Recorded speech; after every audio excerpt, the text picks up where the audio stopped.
Hello, everyone. Welcome to Fumble the Bag, the podcast where we talk about sports, all sports, whatever we want to talk about. Today, I'm joined by Arvin Mohammadi, Kyle Kawamoto, Jacob Goldstein, and Max Pollard. And today, I am your host, yours truly, Christopher Franz. So, today, boys, ladies, and gentlemen, we'll be talking about sports. So, let's start it off with what do we want to start off with? NBA? Let's do NBA. What's going on in the NBA world? What's Everyone going loves on, guys? everybody loves basketball. So, Come on now. yeah. Let's go. Let's So go. today on Tuesday is when we're recording this. We had the last games of the group play that concluded. So we got the hosts. Let's see, the hosts of the top three finishers were the Pacers. Actually, top four is four groups, or no, six groups. Wait, no. There's six groups. Yeah. So it looks like the quarterfinals. We got four games coming up. Pacers, Bucks, Lakers, and Kings are all the home teams. So let's see. Let me get the matchups up. I think we've got the Celtics there too. Hold on. So let's see the matchups. This Monday we got the Celtics and Pacers. That's not bad. It's the Pacers. They actually have the best offense in the league. They've been kind of surprising, but Tyrese Halliburton. Halliburton, No, Yeah. he's been a dog. He looks like the best guard in the league easily. Yeah, Yeah. I They've mean, been surprised. I mean, I didn't expect them to be this good, like being a top of the East, but they they haven't. got literally like high-powered offense, and it works really well. So They haven't been good ever since PG was there. That's what the crazy thing is. Now, since they got this they went through a whole entire rebuild. They're just pulling up phenomenal. Looking at what their record is right now for their in season tournament, it's like 4-0. That's like because they used to be like way under, almost kind of a laughing stock, pretty much. But it's crazy to see how that they're improving. yeah, Halliburton's turned into like an all-star for their team. So it's really propelled them to top of the East right now. So see if they Him can and hold on to that. Anthony Edwards have like kind of emerged as like superstars, pretty much. Yeah, I mean, there's a lot of young guys really taking over. Mm-hmm. I mean, like the Kings I said earlier are hosting for the quarterfinals too, so they got a lot of young talent. They're hosting the Pelicans, by the way. That Pelicans are does another kind team. of that whole thing when you mentioned the Kings. That kind of mentions. Do you think that it was okay for the Kings to kind of drop or trade Tyrese Halliburton? I know they have De'Aaron Fox and Sabonis. They've been really good, but for Yeah, Sabonis, yeah, I mean, I say it kind of worked out. That was pretty it did work balanced. out. And like Sabonis. De'Aaron Fox is running that team, and Tyrese Halliburton's running the Pacers. So, I mean, and maybe like they kind of had to choose either or, so they gambled on De'Aaron Fox. It's working out fine for them. And then they have crazy depth too, like along with Sabonis, who they got for Halliburton, like Keegan Murray. They got Kevin Huerter. They're just they're a solid young group. So they play with a lot of effort too. Malik Monk, don't forget him too. Miss him on the Lakers. I miss him too. But, yeah, but the Pelicans though too. That's the team they're playing. Zion, man, A healthy if he Zion. stays healthy, a healthy Zion can. It's scary. Yeah, I know. Yeah, and I have CJ McCollum in fantasy too. He's been kind of like the veteran presence for them. They've always been good. Like they've had good starts to the season because like Zion's still playing, right? And it's just like if Zion can stay on the court, really. So as long as he stays on the court, they could be a good contender in the league, in the West. They were number So, one in the West early on last year, like yeah, you said, because of exactly. a healthy Zion. So Just like yeah, last year. Like Bi too, he just stay healthy. CJ just had like a freak accident, collapsed lungs, so he should be back. Should be back tomorrow, hopefully. That's what I heard. But yeah, I need him on my fantasy team though. But speaking of how congrats to the Kings, they won against the Warriors, by 1 point, which is phenomenal. Do you guys hear about Clay possibly? I guess there was a reporter asking Clay Thompson, saying if he should be benched or something like that, and then Clay was saying, why would I need to be benched? Were you trying to bench me? Why are you trying to bench me? Welcome back, Marvin. Marvin? Yeah. Da-na-na-na. You should do some of the nicknames I call this guy. Alrighty. You love so bad. I am ready. All right, so you're jump back in. Clay Thompson interview. All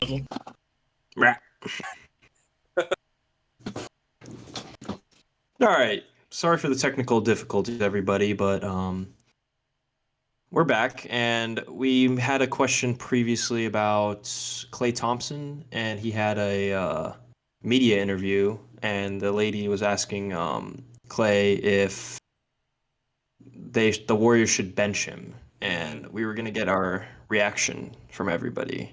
So I think Max was about to go, so why don't you go first, Max, for that? I kind of think, honestly, if he's not playing well, he's not contributing to the team. I mean, yeah, put him on the bench. Have him come off the bench.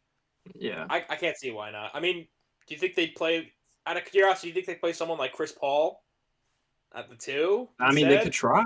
Like, I mean, obviously Chris Paul was a starter. Like, I mean, you never know when you plug and play with the Warriors and their depth, and there's some key pieces that could work. And I mean, Clay, he hasn't been the same shooter he has been over the years, but I think he had a pretty decent game tonight against the Kings, and He did well. it's yeah. So I don't, it's the Warriors they should be okay. I mean, as long as Steph can stay healthy, and they just have a good team culture there, and I don't know if you should really go out of the way and change that much necessarily, but as long as you have Curry running the core and just have him healthy, playing at his MVP level, and they still are a scary team, and Clay should be able to find it. Like, he's arguably one of the best shooters of all time, so along with Curry.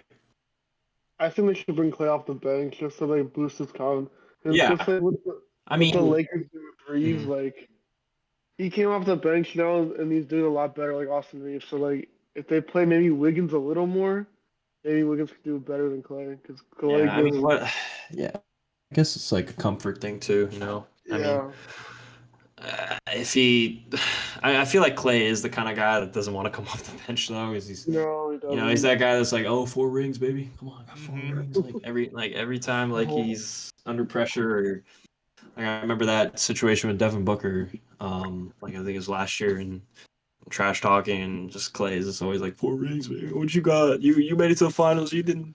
You got nothing, Like, I don't know. It's like, in terms of media responses, I feel like Clay has a kind of a bad reputation, because initially when I think of that response that you mentioned, I kind of think of that in the 2016 finals when he mentioned oh, maybe LeBron we hurt his feelings or something, and then LeBron just proceeds to come back against him and come back from 3-1 and make history. So he doesn't have a very good reputation with handling media. So I mean, it's just who he is. But I don't know. He's still a good player. But 4 rings, I know. We all know you have 4 rings, Clay. All right, chill. Damn. I mean, speaking of Wiggins, he was him and Steph were the highlight of the night. Wiggins was shooting 11 for 18, 2 for 5 at the 3, and then 5 for 6 at the free throw line. And yeah, Wiggins had a really good game. 10 rebounds. He had a double-double tonight, so that's phenomenal.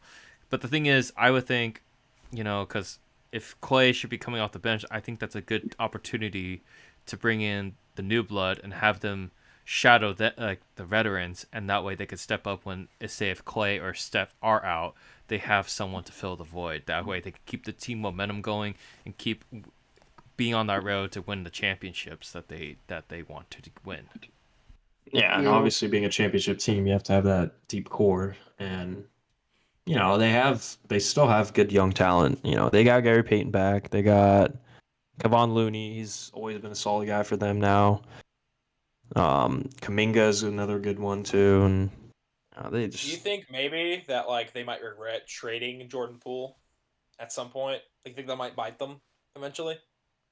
Um, as from what I've seen this year, not really. I mean, because they didn't obviously with like some of their talent they didn't have the room for him, I guess, and he's kind of like a ideally like he runs his own offense kind of player, and A we're seeing it Westbrook. now in Washington, and yeah, and it's not going that well. Like he's not putting up. I mean, he's putting up okay numbers, but like for like the amount of touches he gets and how much they rely on him on offense, he like people expect him to do better, but he's been kind of disappointing. So I don't think that necessarily is gonna backfire on the Warriors. So the Wizards are nowhere right now, to be honest. Rip Kyle Kuzma, miss you on the Yeah. Lakers. But yeah. Because I know with Jordan Poole, like I remember there were moments on the highlight reels where I guess he would, when Steph would say, pass me the ball, he was like a Kobe and Jeremy Lin moment where Steph's saying, pass me the ball because I want to shoot it. And then Poole just shoots the ball and he misses. And Steph's like, what are you doing? What are you doing? You could have just passed me the ball. I could have made the shot. So, Yeah, he has made boneheaded plays in the past. mm-hmm. I think um I think it was a game against the Lakers last year in the playoffs. He like kind of chucked up a shot, like kind of didn't have to, rushed it, and Oh, I think kind I of know cost what him you're the talking game. about. Yeah. I think it was that. It was It in was at San the end of the Francisco. game, and like I think it was like one of the earlier ones, like 3 or 4 or something. Yeah, Yeah. yeah. It was and then like we can't forget too the relationship that he had with Draymond. Also, Real like they had bad. that altercation, and there could be some like still some beef that probably wasn't fully brought up to the media and to the world, and maybe that had to do with him leaving or the Warriors getting rid of him. So there's also that, just How are bad the how blood. are the how are the Pacers? We talked about them a little bit. Like they're one of the best teams in the at least in the in-season tournament. They made it to the quarterfinals. They're gonna host.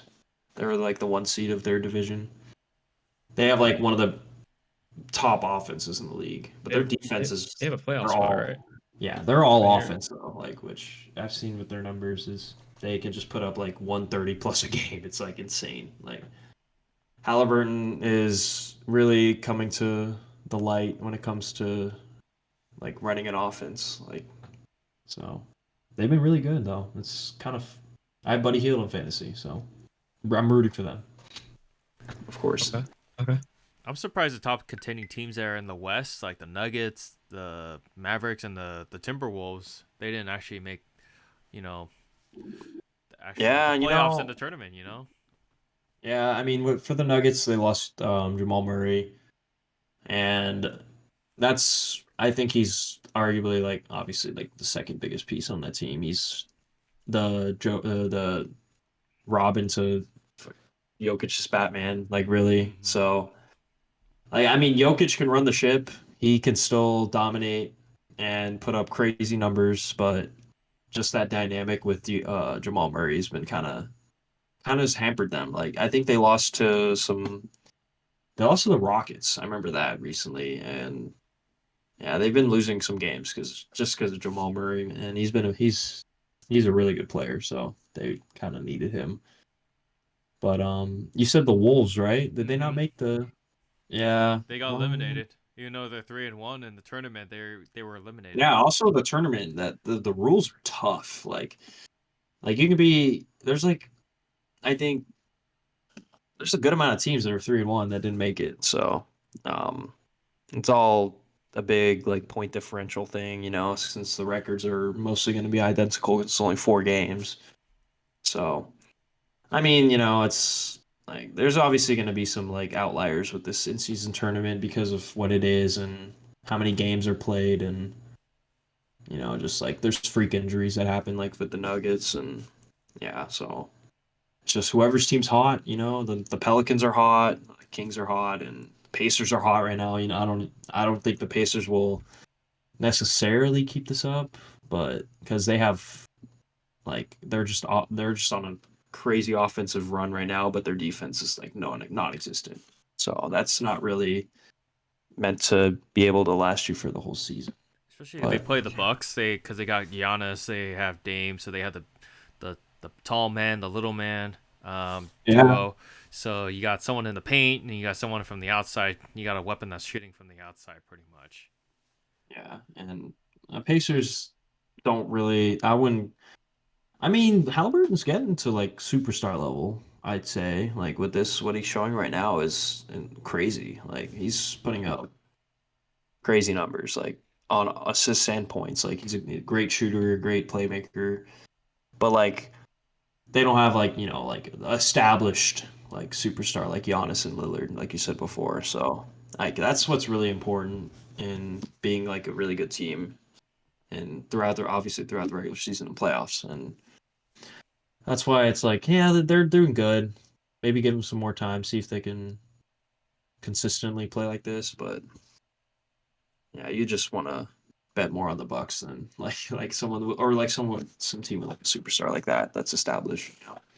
I'm curious about your guys' opinion on who will be the finalists, pretty much.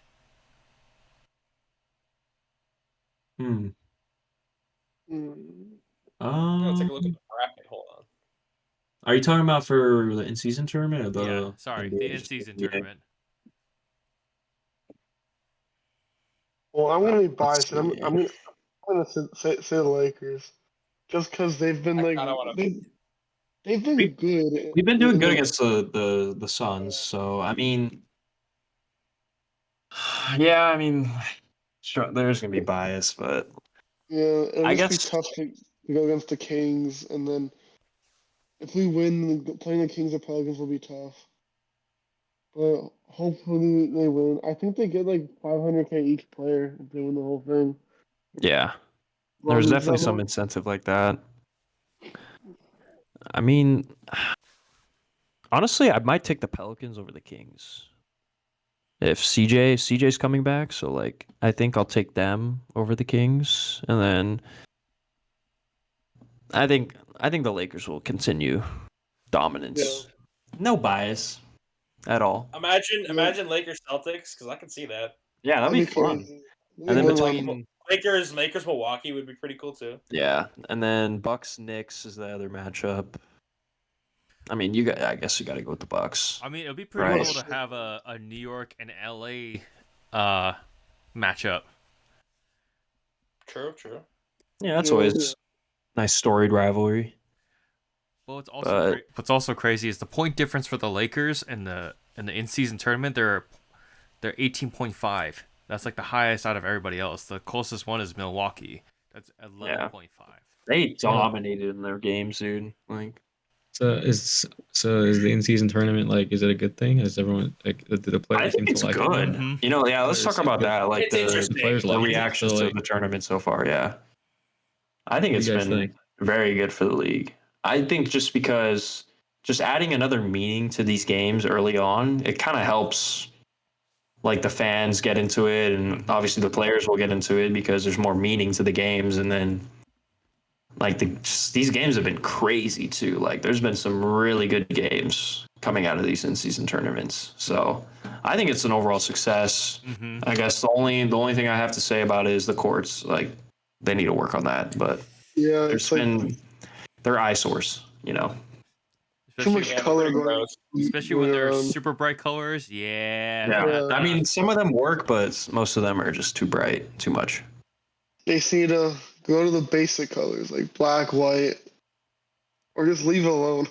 just be I like the like Brooklyn Toronto's Nets. is gray. Like it's like a nice subtle change for a basketball court. Like you never see a gray court. It's like not too it's not too out there like bright yellow or some like eyesore.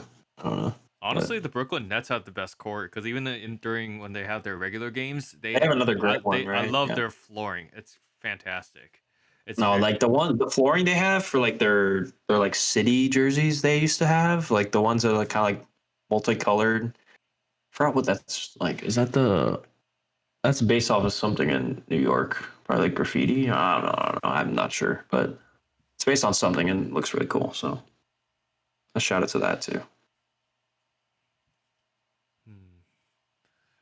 Here's a one for a debate. Who has the best court design? for Ooh. for regular season. Oh. Or what? Let's go for it. Go ahead. I hate to say it, but the Celtics have a pretty cool like regular season, not in season tournament, but the regular season court looks pretty cool. Yeah, I was actually thinking the Celtics too, just like the wood pattern that they have on their just their default court. Like I'd say that's probably up there for like best like regular like everyday courts, like no alternate or anything. That's a good one.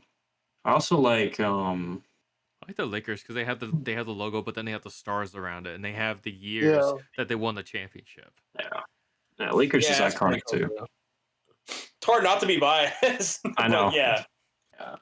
It's impossible. But I was gonna say, like, how about the Utah Jazz court? Like either the one where they have like the purple colors or like that orange and yellow one.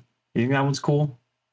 Like gradient Oh one? yeah, that The one's really gradient one's cool. not bad. I think it's pretty good. I mean, you'd think it's like too much, but like I think the subtle colors of that one are pretty nice. It's the city edition court. I've seen that one before. Yeah. Yeah, that one's That one- nice. Yeah. Looked up a Utah Jazz court and I saw their in season tournament. Oh my gosh, the purple one. It's so purple. Yeah. So gross. I was thinking of another one, but like the classic that's Utah City Jazz, did. like Classic one's there's pretty just a good too. Carmelo With the Malone black. like one or whatever. The Bulls, where they have the Chicago Bull, and then they have the basketball around it. That kind of like how they did it back in the '90s. Oh yeah, that one's more nostalgia for MJ. No, I'm kidding, but that's a nice court. It's classic. And then, The Miami like city one with like the colors. That one. Yeah, I was like, that can't be 2021. unsaid. Honestly, just the Vice colors in general are just like so appealing. They Oh look yeah. so good. Not gonna lie. As long as it's not too much pink, just like subtle hints, like the blue and pink and black. Honestly, nothing can look worse. You guys ever play NBA 2K and you're like making an expansion team in like the franchise mode or whatever, and you can make the court like you can design the court or like download one from like that like people upload, Oh, yeah, and some of them look really bad. Some of them look pretty good on the online, but some of them look really bad. Yeah, I mean there's an endless platform of different kind of courts on there. I haven't played 2K in a Also, while though. The Hornets one looks pretty cool too. The which one? The regular one or the in season one? The regular one with like the pattern on the wood looks pretty cool. Oh yeah, I like that. I'll go with that. I'll vibe with that. I don't know. There's so many debates for everything, from extending from courts, jerseys, teams. It's ridiculous. Endless. And then bias is hard to avoid. Yes, Yeah. it is. I'm gonna name a lot of Laker jerseys if we say favorite jerseys. Favorite jersey for the Black Mamba one. That one's my favorite. Yeah, that one. Yep. Is that the black one? It says like the Lakers. Yeah, I think so. Yeah, that one's one. So I know it was a black and gold. It was so cool. Yeah. I also like obviously the Miami City Edition ones is like probably the best ones in recent times. And that's like a non-biased one. That one looks the Miami Vice ones. That's what they were called. Mm-hmm. I think for me, I'll probably, if it's nostalgia, I'll probably stick with the old classic, the Celtics jerseys, because it's just very basic. Yeah, definitely. Like, it's if it ain't broke, don't fix it. Like. Yep. Yeah. Same with the Lakers with their yellow. Yeah, the yellow's nice. I like Also, the Minneapolis Lakers throwback ones. Those ones are cool. The blue ones. The blue ones, yeah. Those are nice. Anything blue is like, I love it. The game that Arvin and I went to last season, they wore those against the Celtics. That was really cool. Did they? Oh yeah, they did. They, You're right. they did. Yeah, they did. Yeah. It was cool. Damn. There's also the purple Lakers one. I like that one. That one's really nice too. I still think the the gold and then purple is always the best. Yeah, the primary gold and then purple Mhm. like secondary. That's clean. That's a classic one. That's one I always think of like classic jerseys. Like from like not classic, but like from like 2000s and stuff. I think they're the only team that actually doesn't like normally use white as their home color for jerseys. Only Sundays. They use the Sunday whites. That's what they say. But normally, if they're playing like on a typical like Monday through Friday game or a Saturday game, they usually just have the purple and gold. They never no other team I could think of just has the reverse the colors or something. They never have just the white and whatever color they have. Yeah. It's just good old yellow. Not very many yellow jerseys, I don't think. Unless you're from Off the top of my LSU. head. Unless you're from LSU. The Pacers have one, don't they? They kind of like a Yeah, yellow. yeah. It's one off the top of my head. Yeah.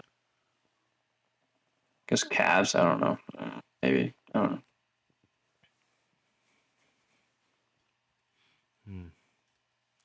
What about? Let's see.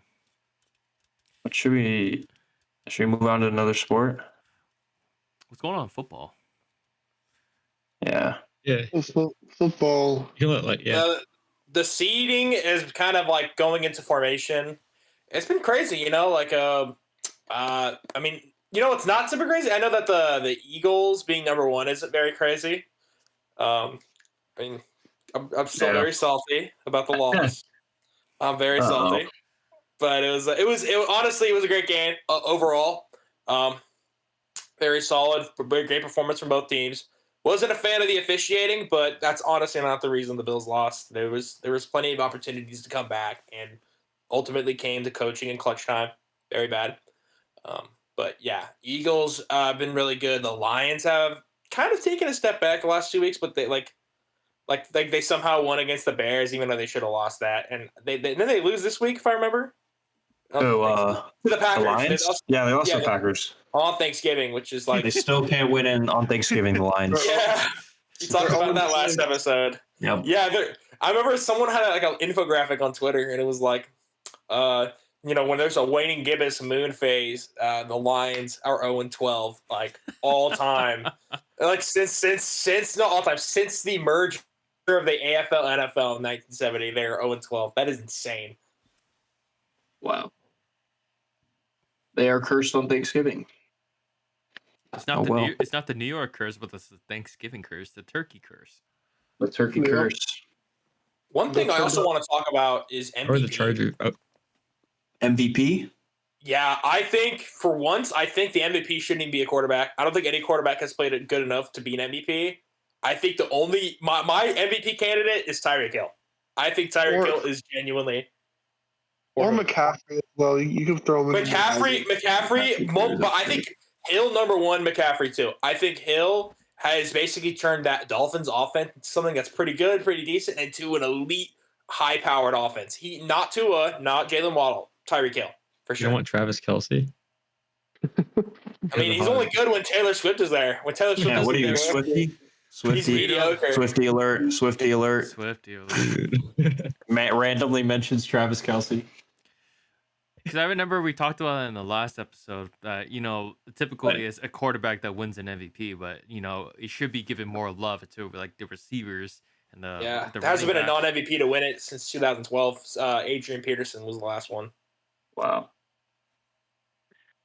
Maybe that'll change. I kind of hope so, man. Like, it's just like I don't think Jalen Hurts is deserving. Like, if you look at his stat line, like other quarterbacks have better stats. I think even someone like Patrick Mahomes has more of an argument for MVP than Jalen Hurts.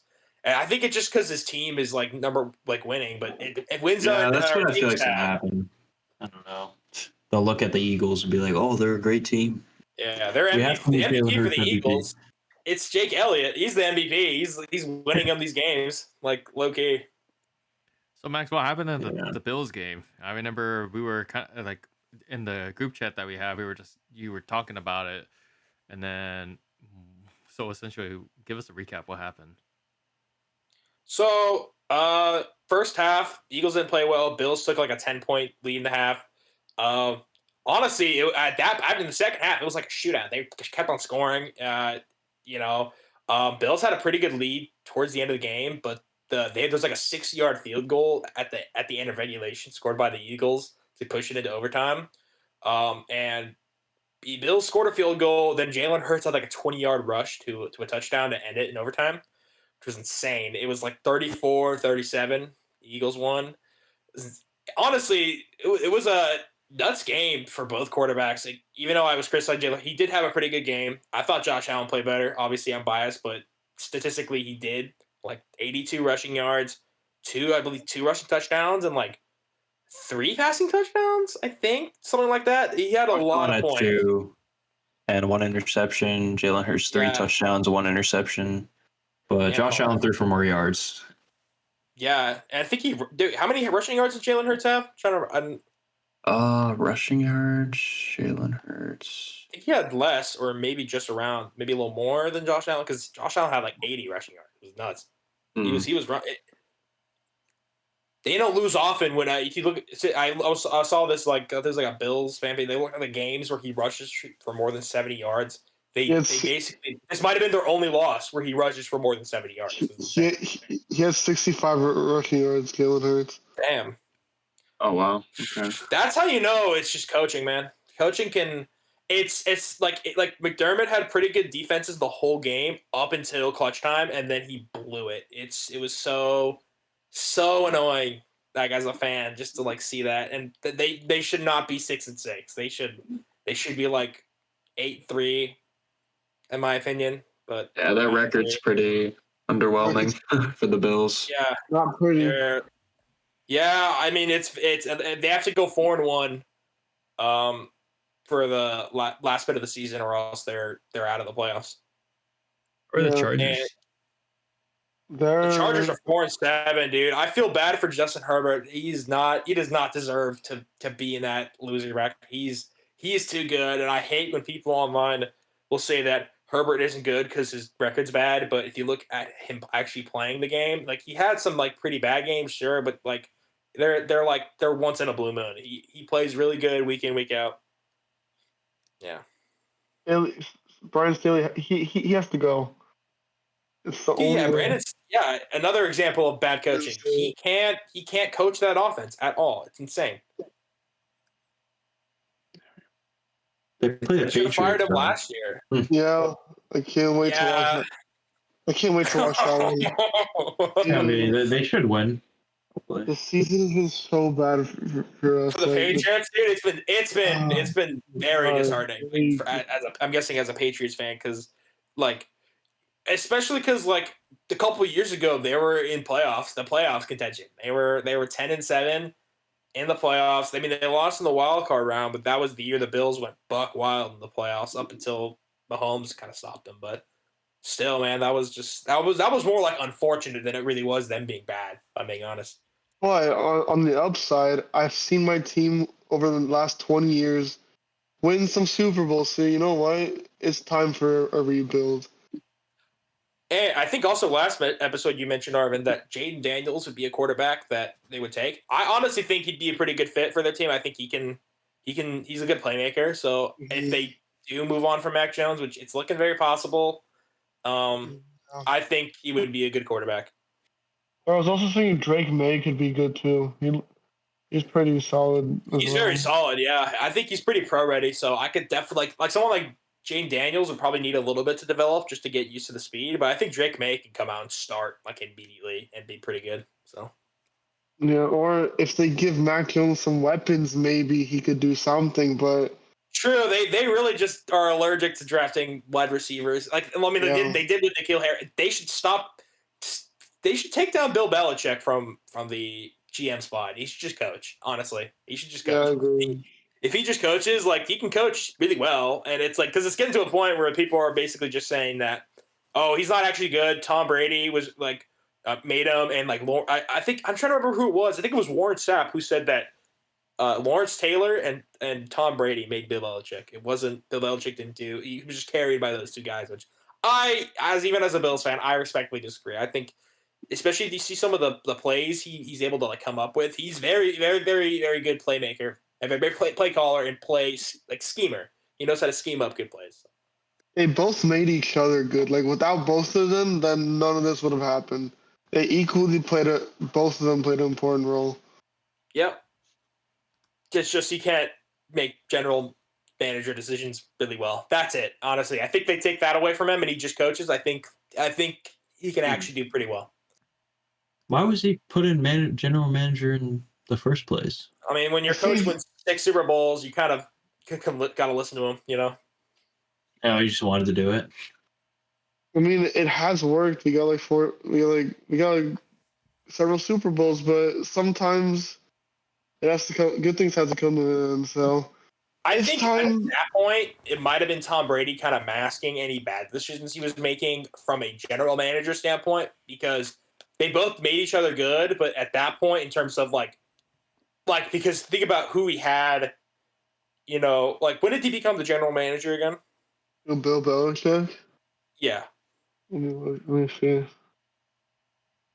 Because depending on what it was, because I'm curious if he had anything to do with that Randy Moss acquisition back into the 2007 season, where that year where they had Randy Moss was arguably the greatest like offensive season ever in football, where Tom Brady had like 5,000 yards, won MVP. Randy Moss had like 20 touchdowns or something like that. It was, and then you saw like Wes Welker doing really well, and he goes back in like.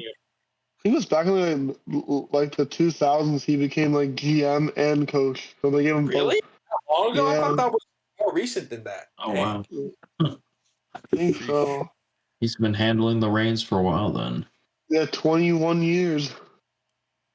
I think he's on tenure as well, Bill Belichick. Yeah, that's why I don't think he's gonna get fired. If he's gone, he's for sure a mutual parting. But I definitely think he wants to beat Don Shula's total win record. So like I don't see him like leaving. Like, or if he does leave, I don't think he's gonna retire. He wants to beat that record. No, I saw his interview and he like completely shut down saying, I'm not leaving. I'm gonna tough it out. And he's like, it's a good challenge for him. So hopefully him and Kraft fix it. Still looking up when he became the GM. Curious. Arvin, What's up? I do have a question for you. So, is there any quarterback or any players that are coming from the college world that you would say it would be a great acquisition to your team? If Bill has officially given up on Mac, I would either like the Patriots to get Drake May or Jaden McDaniels or Caleb Williams. One of those three. If they get him one of those three, I'll be very happy. If Patriots are number one, which I think the Bears will get the number one pick because the Panthers, which by the way, I like to talk about it. They fired their head coach. That one kind of went under the radar despite it being pretty big. It like compared to other stories, they fired their head coach. He was fired midseason last year too. I guess Frank Reich he's done. Like coaching. They should have fired him a long time ago. I was gonna say that. Yeah, dude. I mean, the thing that sucks is that he was actually a decent coach for the Colts up until last year. He had like a couple winning records, and there was a lot of stuff going on. Like I remember he went 12-5 with Philip Rivers. He when he became coach, Andrew Luck retired. Like I mean, and then Philip Rivers went 12-5. He went 9-8 with Carson Wentz, and it was just he did have some good seasons. It just kind of sucks that he got fired twice now. What about getting Bo Nix on your team though for the Patriots? Bo Nix wouldn't be bad if he's available. Sure, if the Patriots take like a Marvin Harrison at like the numbers 2 or 3, then I wouldn't be opposed to that. I wouldn't mind it. It would definitely be the last chance to get to like do something with Mac Jones. It would definitely be his last shot for sure. Because like there was this mock draft on the CBS saying Bears were going to take an edge rusher first overall. I'm like, the heck? No, they already have a great edge rusher in what's his name? Yeah, Matthew Judon. No, I'm saying the Bears are going to take one. Oh, the Bears. Yeah, because it sucks because I don't think giving them Caleb Williams really make them that much better. People are like, oh, but he's generational. Dude, it's the Bears. They don't do well with quarterbacks. I think they're going to be the same with or without, Justin Fields. So that's not even a diss to Justin Fields. I think the Bears organization, and I might even mention this last episode or another episode, but they've never had a 4,000-yard passer. Every other team in the NFL has had at least one guy pass 4,000 yards in a single season. They haven't at all. That's still crazy and mind-boggling when you mentioned that last time. Yeah, I mean it's like more mind-boggling than the Jets, who their last 4,000-yard passer was Joe Namath. Who he won Super Bowl 3. We're on 58. It's a long time. Yeah, it's crazy. I don't know. I think they should sell the team, but the only problem is the McCaskey family. They are the daughter of the McCaskey, the main owner. I forgot her first name, but she's the daughter of the literal creator of the NFL. So it's kind of hard to force her to sell the team or whatever. And I don't think she's all that bad of an owner. It's just I think they definitely need to make some better decisions when it comes to quarterback play. They need to focus more on that than anything. Wow, that's crazy, dude. Being this child of the one who created this big old legacy and sport that everyone loves of in the one of the nation. most watched, they're top 3 in watched, and most popular domestic leagues on the planet. That's insane. And attendance too. They're ahead of world class soccer leagues too. I think their only soccer league ahead of them is the Premier League, but I think they outclass Liga 1 and La Liga and stuff. So that's crazy. It is crazy. Pretty well, they're crazy NFL. I mean, Texans are still really good. CJ Stroud. CJ He's Stroud, probably the only bro, quarterback I want to win MVP is CJ Stroud. That'd be crazy. He's been really good, though. He is. I mean, and it sucks for the Panthers because I bet a lot of those guys got fired because they didn't take him. But I don't think Bryce Young was ready. They did not build around him at all. I don't know if they really should have traded for that number 1 overall pick, the Panthers, because they traded away so many assets. How are you going to trade away your best receiver and then draft a quarterback? How do you expect him to develop if he doesn't have someone like DJ Moore to kind of be there to develop him? Mm-hmm. It's kind of like just throwing him in the pit. It's no offensive line, despite him being super small, 5'9", 5'10". He needs an offensive line to cook to do anything. I think he could still be good. I don't want the narrative of, oh, he's not good enough to be in the NFL because he's just all that stuff, which I think he was pro ready from the draft. It's just he went to a really bad franchise, and that he probably won't be good till year 3. At this rate, if they don't have a first round pick, which they have the number 1 overall pick, but that's with the Bears. So, wow, yeah, that's a tough spot. Don't even have your own pick either, and they're this bad. Yeah. I mean, hopefully they can find some studs in the later rounds, but otherwise, yeah, they're kind of screwed. Wow. Yeah. Also, Jonathan Taylor got hurt. He's having surgery. Yeah, he's having surgery out here, I think, in LA. Yeah. So. R.I.P. Jonathan Taylor fantasy owners. Yeah, no, it's Zach Moss season. Surgery. Oh, that's tough. Every time Zach Moss does well, it pains me inside that Buffalo traded him away. He couldn't have been this good when he was on the Bills. I mean, not that James Cook is bad, but it's just come on, man, more depth. And Singletary's doing well for Houston. Yeah, because Damian Pierce is hurt, right? He's not hurt. He's lost his touches in the offense. Dang, dude! Remember last year he was so good. I had him last year. Dude, your fantasy name it was Pierce is a beast, which is kind of a funny name. I'm not gonna lie, just random, but.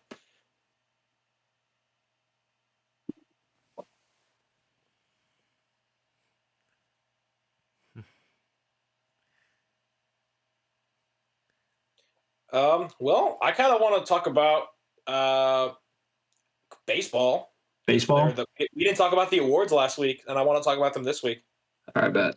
You MLB fans, what? I did see something about Cody Bellinger winning Comeback Player of the Year. Yeah. Cody Bellinger won Comeback Player of the Year along with Liam Hendricks at AL. So AL Comeback Player was Liam Hendricks. NL was Cody Bellinger. I saw that. Good for him, man. I'm on proud of him. Twitter. Hold on, I gotta read it off because it was so funny. Let me find it. It was, and it was like the MLB saying, "Oh, Cody Bellinger won National League Comeback Player of the Year," and then this guy at Ncaa like Liam Hendricks beat cancer and threw with a torn ACL, UCL. Cody Bellinger just sucked for 2 years. Bro, come on, dude. But he was so bad, though. He is so bad. Yeah. And he like almost was like he's like basically MVP caliber again, which is crazy. So it's good to see. Now that he's not on the Dodgers, Yeah. Dodger curse. Oh well. But other than that, right? AL MVP, Shohei. Oh, Shohei, of course. Yeah, that's not surprising. I thought. I mean, that's not a surprise at all. You know. NL MVP, obviously. MVP. I would have loved to either be Freddie or Mookie, but I'm not surprised that it was Acuna. It's Acuna, yeah. That's another that's like the MVPs were kind of set in stone. Not gonna lie, like I knew that both of them were gonna both win. Like they just had it by.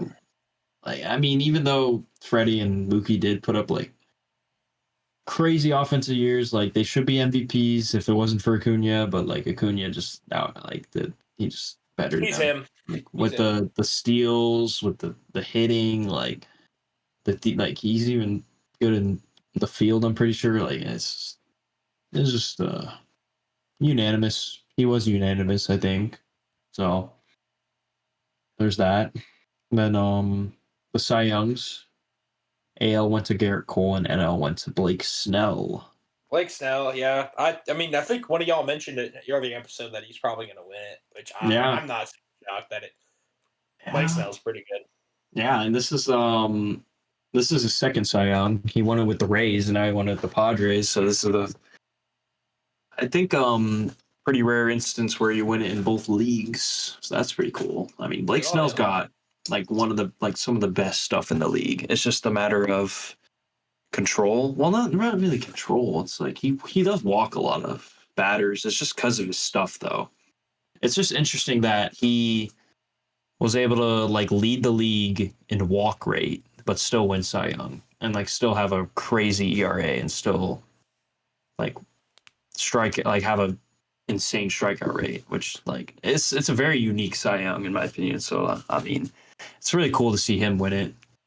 I think that it did go to the right person. Just the only outlier was the walks, but he carried my fantasy team, so I'm thankful for that. So a quick question also is, what do you guys think for the current like free agency? Who do you think is going to go where for like some of the big names? Obviously like Ohtani, and I know it's likely he's going to go to the Dodgers, but do you guys think he can go somewhere else? There's been a lot of rumblings for the Giants. I think there's been a lot of things said for the Giants, and they're always in the market to get a big name. Like they've been kind of in the market to try and get a big name. They almost got Aaron Judge last year. So I remember that. Yeah, Arson He Judge. trolled the Giants, and then he's Arson like, "Oh Judge, yeah, baby."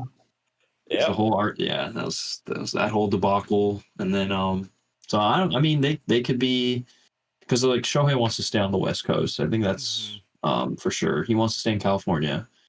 So I mean it's just between like the Dodgers and Giants, I'd say. Like I mean unless like a big market like the New York, like any New York team or something like that will like put out an offer that like he can't deny. But I think like it's the Giants and the Dodgers, I feel like, are like the two main contenders. Just the fact that he wants to stay on the West, you know. Who are the Dodgers trying to they're trying to add as well? There was another Japanese player they were trying to bring in. I'll bring him up now. Yeah, Yoshinobu Yamamoto. Yamamoto. Yeah, he's definitely like the second best player in the free agent pool. Like in terms of like hype too. Like there's been a lot of things said about this guy, and like he's really good. And he said he only play with other Japanese players. So yep, exactly. And that's why like maybe the Dodgers should try to get Ohtani. No, that's not gonna happen. But like, That would be I think crazy. They the would Dodgers be should get World either Series or. champs. Either They or would, was if they fine. got both, they'd be World Series champs in like 2 years easily. Yeah, they should. I mean, they should. Like we all say. I don't know. Yeah, But I mean, he probably, as I think I saw, what's his name? Kenta Maeda was signed by a random team. He used to play for the Dodgers like a while back. I remember him. Yeah, He and was a like pitcher, I was right? like thinking like, oh, maybe they're just. I think he was. Yeah, he's a pitcher. He had a home run for the Dodgers too. Fun fact. I remember in his rookie year. So I Jeez. remember that. But I was like, teams are probably like gonna try to sign like some Japanese players in order to try to get this guy because he's like apparently Otani level in terms of pitching, arguably, because he has crazy numbers in the Japanese baseball league or whatever. So he's sought after. It'll be interesting to see where he goes, to say the least. Big things wait ahead for the future. I mean, from what I heard, is that Otani should be giving his answer really soon. From according to one of our local Dodger fans out there, Rick Yeah. Kerman. I better hear from him soon. We gotta get Everyone's Ray waiting. Herman on the. I'd love to get him on the phone. We gotta ask him. Like, hey, if you want to join. Chris, what's going on? What's going on in the hockey world? Hockey? Hockey. I heard the Kings are doing very well right now. Your Kings are the Los best team in Angeles the league. Kings are like the best team in the league right now. Have the best offense in the league, and even like a top 2-3 off defense too. Cam Talbot has been carrying, but yeah, we just have a really solid team. I mean, we all mesh together. Quentin very Byfield's solid. coming into himself, and Trevor Moore is doing well, and Kopitar's still good, like still the Selkie level player he is, and we just have a really good core, and it's working out, and just Phoenix keep it up. Copley had a shutout. If we could see more of that from Phoenix, that'd be great. Not the underwhelming performances you've had otherwise, but everything's going well so far. So nothing to complain about there. So just keep up with the Golden Knights, keep up with the Canucks. Don't got to worry about the Oilers. Shout out to Edmonton for being so bad. Did you Even hear? though Connor McDavid's been low-key going off, though. You heard He's been coming about back. Chicago's Chicago Blackhawks? Their GM just got fired. Oh, crap. I think I heard, but I know of all the news with Connor Bedard and Corey Perry. I know that. Happened that. And how that, something with like Corey Perry and Bedard's mom, something, and something personal. And Corey Perry had to leave the team. But Connor Bedard otherwise has been really good. So nothing to complain about that, I guess. You know, he's come to himself. He said something about Bedard's mom. I don't know, really. I haven't really looked into it, but something about that, because I remember Corey Perry had to be released from the team. So that's interesting. I hope That was a team decision. It wasn't just like it was his decision. The team released him. Wow. Yeah, going back to his Duck days, Corey Perry. Never liked him. So Is he he's a pest. He's kind of a pest. Like that's what he was like throughout his whole career on the Ducks. At least he's gets under your skin, and trouble? obviously, like all being a Kings fan, like you have the Ducks rivalry, and like you just grow to hate those players, and I just grew to hate Corey Perry, especially on those Ducks teams when we beat them in the playoffs all those times when we won the cup. Yep. Oh well. One thing I'm hoping for is that the San Jose Sharks, they hope they turn things around, because I remember before when we talked about them near the beginning of the season, they weren't doing so well. They were like -20. Now they're at -54 for a point difference. Yikes. That's They are rebuilding. They're sitting at 5-15-2. That is not ideal. So, hey, at least the Oilers are only 5 points above them. Hey, so you're only 5 points behind the Oilers, Sharks. You still got hope. Now, could that be due to the management and how everything is being run? For what, the Oilers or the Sharks? The Sharks and how everything's going for them. I mean, I think they're just. I mean, I'm not too sure. I haven't looked into the Sharks, but I mean, they're just probably like in a deep rebuild. They have Tomas Hertl. They kind of unloaded their veteran guys like a while back. They used to have Brent Burns. They used to have what's his name? Obviously like Patrick Marleau. They had all those like their aging like core they used to have back then. They're all old. Like they all retired and they had Tomas Hertl left and that's it. He was like a young guy they had and he was good on their like teams when they were making the playoffs, but he was like their only young guy. So after that, it's like everyone retires and you're just left with Tomas Hertl and they just have to go through this rebuild. Yep. So they're just in a rebuild. I haven't heard much about their management, so that's just the process, you know. Yep. Yeah. But the Golden Knights, though, they've also been playing really good. The Vegas Golden Knights. They're, of course, I don't know. They just established a kind of a winning culture there. Yeah. Crazy.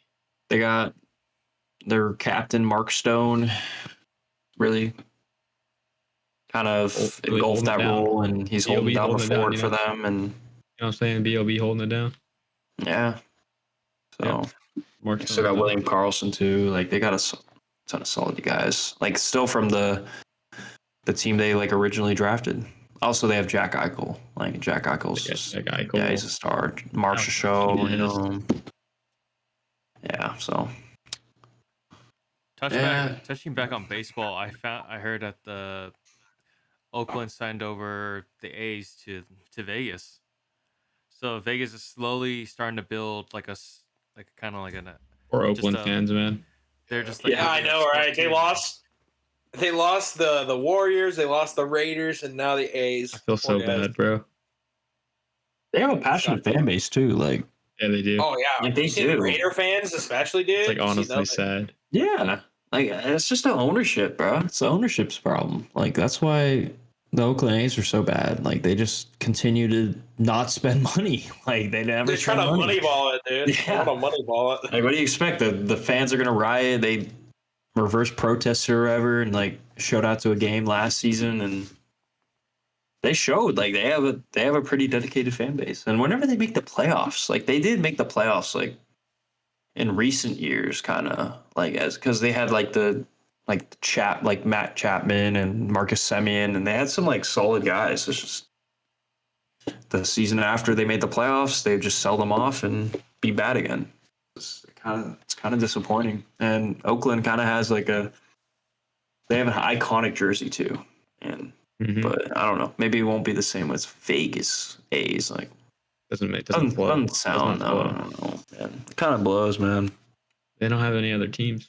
Yeah. Well, they have the Giants up there. That's it. It's all San Francisco now up there, except the Sharks. They're San Jose technically, but they cleansed the Oakland teams. Now I'm curious since they have two of the major sports in America. Now I'm wondering who they're gonna get for basketball. If Vegas is gonna start buying out a basketball team now. Well, I heard that they were gonna start like with some expansion teams for the NBA. And they might get an expansion team. I mean, yeah, I guess that'd make the most sense. I don't see another team necessarily relocating. I mean, the closest thing that they have is the WNBAs. They have the Vegas Aces. The Aces, yeah. So they have a space to play. They play in that same arena. Yeah. I mean, a basketball team in Vegas would go crazy. Like, the in-season tournament in the finals is in Vegas. So, I mean... In the Sphere? They want to be playing in Vegas, the NBA. So they're going to want to... T-Mobile Arena. I think that's what it is. Probably. The Sphere is losing money, so they're not going to play there. Why is this losing UFC. money? That's a whole It's just nother not topic. getting enough. I don't know. I don't know Not how getting they're. enough revenue, I guess. Not Yeah. getting enough like people doing it. I mean, they're making good amount of advertising. They just need to have more events there, which is doable. It's a cool Yeah. concept. So But speaking of like women's sports, since we spoke about the WNBA for like 30 seconds, Juju Watkins from USC, man, she's like putting up like numbers like crazy. Like second straight 30-point game. She's on her way to become, I think, pretty much like following the footsteps of like, I guess like Caitlin Clark in a way, because like Caitlin Clark had her 40th 30-point game, which is phenomenal. You know, sending numbers in the college basketball world. Because I think it's crazy enough that, you know, the sport and for the women's sports, they were not big enough back then, or it's still in its progress of growing, which is great to see after watching the NCAA championship for the women's basketball for LSU against Iowa. So that's phenomenal. Yeah, I'm seeing she broke a record. Lisa Leslie's record. Is that correct? For who? Caitlin Looks Clark? like that. Caitlin Clark? Yeah. Yeah. Was it most 30-point games by USC freshman in program history, and she only Juju needed Watkins. 4 games. She only needed 4 games to pass Lisa Leslie's record, and she's in the WNBA Hall of Fame. So on to a good start so far for this freshman. So that makes a lot of sense. I think she was a Number 1 overall recruit. I think she graduated from Sierra Canyon, I believe. For a local. Yeah, she's a LA native, Sierra Canyon alum. Her, and then he's just that's just crazy. And Caitlin Clark broke her own school record. She's like the leading 30-point game athlete for the school. Yeah, she just continues to break records. Like some big names out there. I'm very curious to see where she's going to go. I'm very curious to see where she goes once she graduates. So I wonder if she's going to be playing for that new San Francisco team that's going to be in the process of building, or she's going to play. I'm just curious where she's going to go. So I don't know. Yeah, she'd probably go number 1. Who wouldn't want the woman version of Steph Curry? They got New York has Sabrina Ionescu. That's like basically broke Steph Curry's record pretty much. Wow, that's insane. she's over the Liberty, right? Mm-hmm. Yeah, New York Liberty. Dude, okay, I remember there was this like discourse on Twitter, and they were just like, "Yeah, this is the person that broke Steph Curry's record." People were like clowning on her. She missed like a shot or something like that. Right. It was like, dang, like okay, it's the final. It's a high stress moment. Like, yeah, it's very doable to miss a shot. Plus, that was the first time the Liberty actually got to the finals since like 2001, dude. They haven't been there in like a long time. Because they played the incumbent winners. Like, yeah, Haters gonna hate. haters are gonna hate. They're gonna hate. They're gonna hate. I don't know. So far, everything's just looking good. You know, also to fill in, we got 3 California teams in the top 10 for college basketball. We have UCLA, we have Stanford, and we have USC. Keep California going. Represent. Let's see. LSU's up there. Yeah. Iowa's 4. South Carolina. Who's on South Carolina? They're number 1. Let me pull it up. Huh. Let me see. No. Camila Cardoso. 16.8 points per game, 11 rebounds per game. I was looking at some of the scores of some of today's games for the NCAA women's, and Utah just by 60 points outscored Carroll NT. That's insane. Holy cow! 56. Yo, shout out UCSD, bro. They beat San Diego State, bro. Let's go, baby. UCSD up. Go Tritons. Yeah, I don't go to. Go Matadors. Yeah, I go to UCSD. So if y'all were wondering, Go Matadors. my bad. Boo. Where's your team, Where are they? Nowhere. There was one school that absolutely they absolutely blew out a small school. It's like one of the ranked. Colorado, Boston U. Was that Talking about it? today? No, it was I think you mean no. Utah, KRMT. That's what I just mentioned. I don't know if it was that. Where they literally beat them by 56 points. Bro, this team scored 144. 29. No, it was like more than that. San Jose State and Bethesda, 122-28. Yeah, that was it. Oh my god, that is so sad. That is, or this one's pretty. Montana to Dickinson State. That is 108-57. That is gnarly.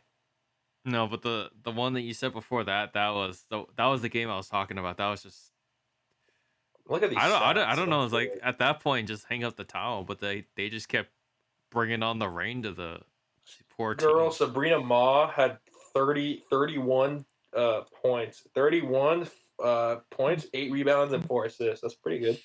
That's actually gnarly. Damn. And if you look at this other, what is it? Bethesda University, none of their bench players scored any points. Oh my gosh. That's a crazy scoreline. God dang. There's another girl. Yeah, you had someone drop 26 also on someone had what's it, Moreland? What's her name? Amaya Moreland had 26 points and 12 rebounds. She had a double-double. There's another woman that's been making like the headlines. She's from Stanford. Let me pull up her name. It's Cameron Brink. I think I've heard that name. Yeah, she's a senior.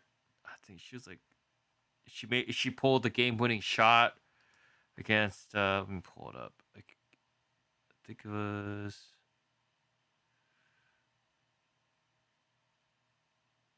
was Duke, I think. I don't remember, unfortunately. Looking at it a couple days ago, Iowa versus Kansas State. Caitlin Clark had 32 points. Damn. Telling you, man, she's going places. Just keep this up. She's balling, dude. Then the other thing is, everyone's wondering where Angel Reese is and her other colleague, but Is she injured? no, she's not injured. It's like for personal reasons or something. She's out. So she never heard. stated why she hasn't been playing, but the coach has been covering up for her because like she's like basically saying like you guys don't need to know, you guys shouldn't be asking. This is all their own personal matters. If they choose not to play, that's their choice.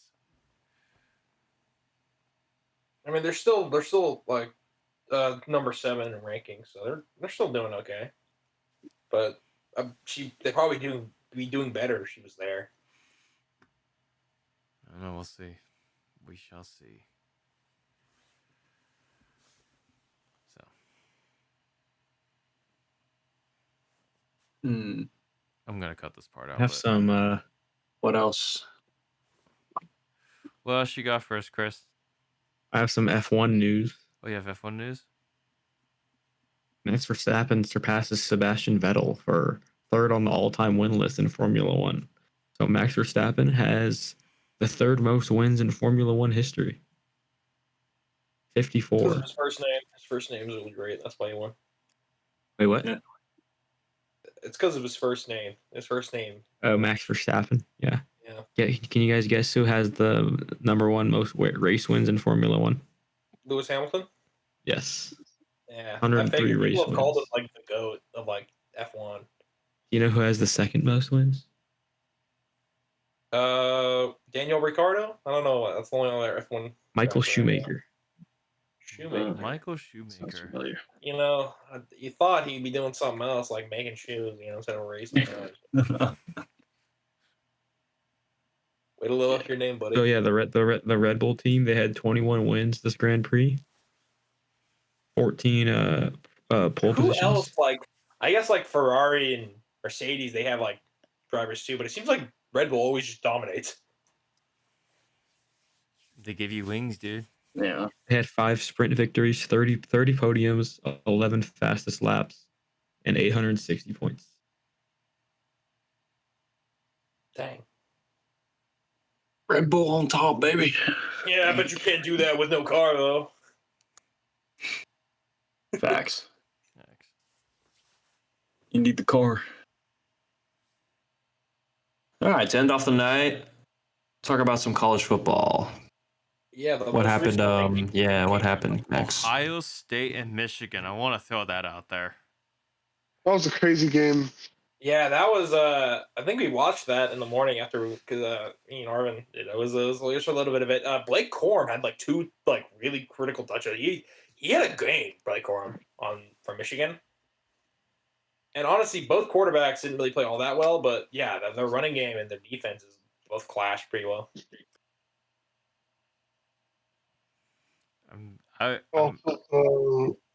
The Alabama game. I don't know if anyone watched that one. That was a crazy that ending. Hail Mary to Oh win yeah, the game. from against Auburn, the Iron Bowl. That was nuts. Auburn, yeah, and All also the fans. I saw that last play. Man, the Auburn's D line were like kind of slacking there. They kind of choked there. And I'm not then gonna lie, gave him too much time. Also, the BYU OSU game, Oklahoma State. That was another good game. Walking out with my dad, it was a crazy one too. At the end, What happened? I didn't know. I didn't hear about that one. well, it was a pretty close game. It was neck and neck pretty much. They went to 2 overtimes, I think, 2 or 3. Oh yeah, they went to 2 overtimes. It was a good game. I think their running back had 5 touchdowns. Dang. They had all 5, and their wide receiver, Leon Johnson III, had 109 receptions, 132 yards catching. So OSU played good. Also, BYU had a good game as well. Dude, like by the way, the most recent rankings came out today, and in the top 4 for the playoffs, Florida State, Washington, Michigan, and of course Georgia. That's crazy, dude. Who would have thought Washington would be in the top 4 like preseason? I don't think anyone could have really predicted that. I mean, it's crazy. I think Alabama has to be there. They have to. I don't. Go ahead, Arvin. No, go ahead. You're good. Go for it. I mean, it's crazy enough that like over like 10 years ago, Washington was kind of like they were starting to get good, but like 20 years ago, they were like a laughing stock. I remember like going to the games when I was a kid, and I remember that was like the one team that USC would always crush on. Like when they had like Mark Sanchez, they had Carson Palmer, they had who else? What's his name? Matt Leinart. They had Reggie Bush. Matt Leinart, yeah. They were just like crushing them. But now it's like the table started turning when Matt Barkley started playing for USC. They basically were starting to get their edge back, and they were actually starting to get better and better. Now it's crazy enough to see them now where they are, being in the top 5. I mean, the top 4, they're in the playoff contention too. Yeah, the 3. Top 3, yeah. I still think though, no matter what, I know this might be recency bias, I think Georgia's gonna win it all. I mean, yeah, I agree with that too. They should. I don't think anything can stop them, really. The best team that can stop is maybe Michigan with J.J. McCarthy. Michigan's the only one, just because they're such a complete team overall. Like they're the only ones that I can see that in compare, because it seems like the other ones have like kind of scraped bypass the wins, but Michigan, like they know how to just play. I mean, especially because by the time they play him, Harbaugh will be back because he's gone for like a few games, if I'm not wrong. Yeah.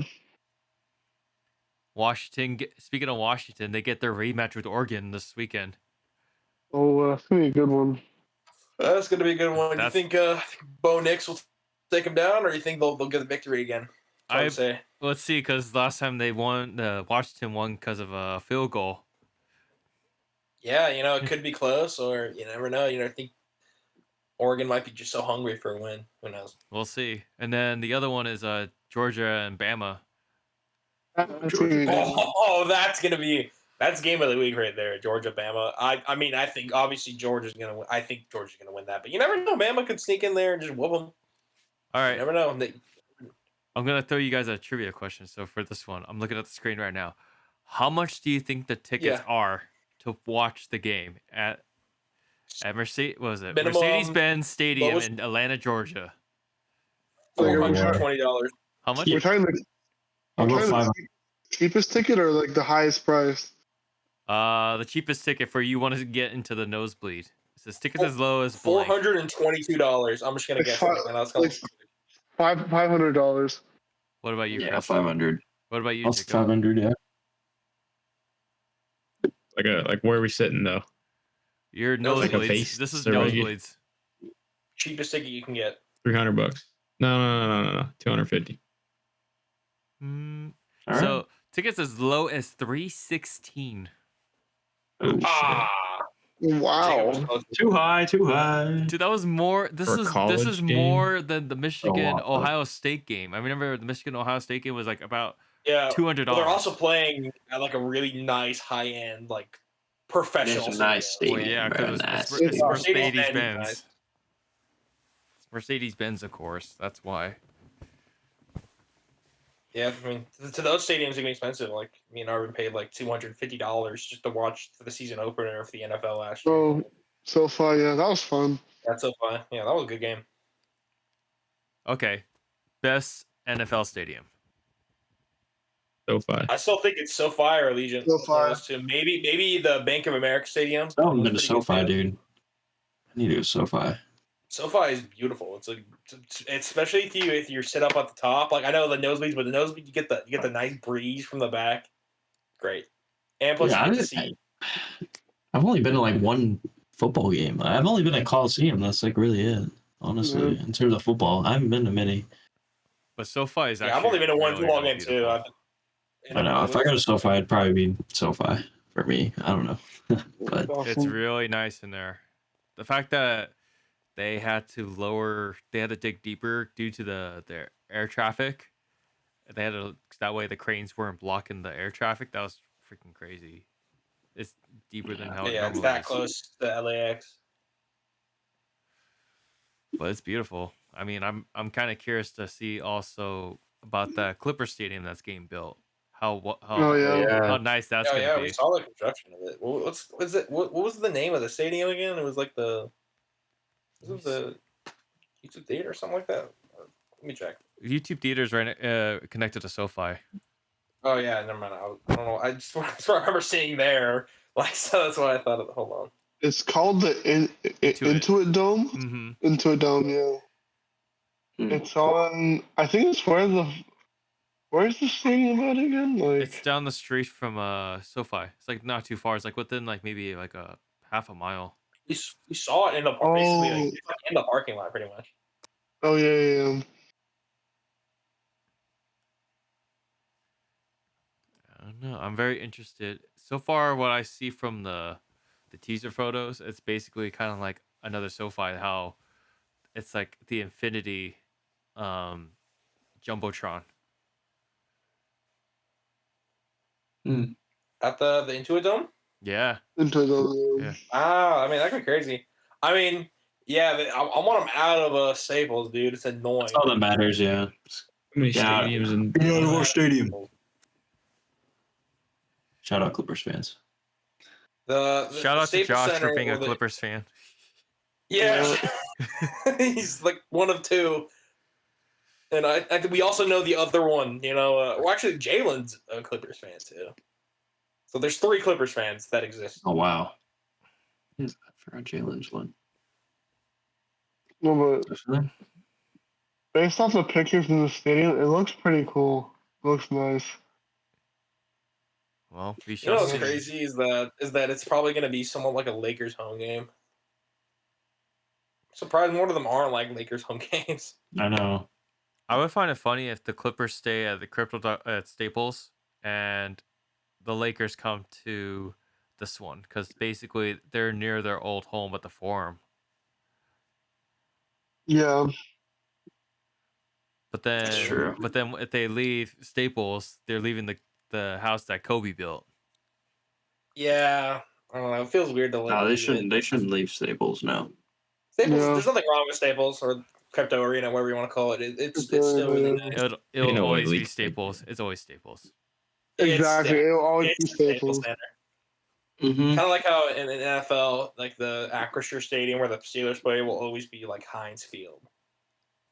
Yeah, it'll always be Staples Center. Can't tell me otherwise. It's stupid that they changed the name, that the license right now. They're like, oh, Crypto.com. It's so lame, dude. I miss Staples. Staples lit. All right, y'all. That should be all the time we have, unfortunately. Thank you for tuning in to the Fumble the Bag podcast, where we talk about sports, all sports, whatever the hell we want to talk about, sports. Sports. I was joined by Arvin, Jacob, Kyle, and Max, and your host, Chris. We are signing off. Thank you very much. Thank you very Please, much. Good night. spread it. Good night, ladies and Spread it. gentlemen. Thank you so Thank much. you.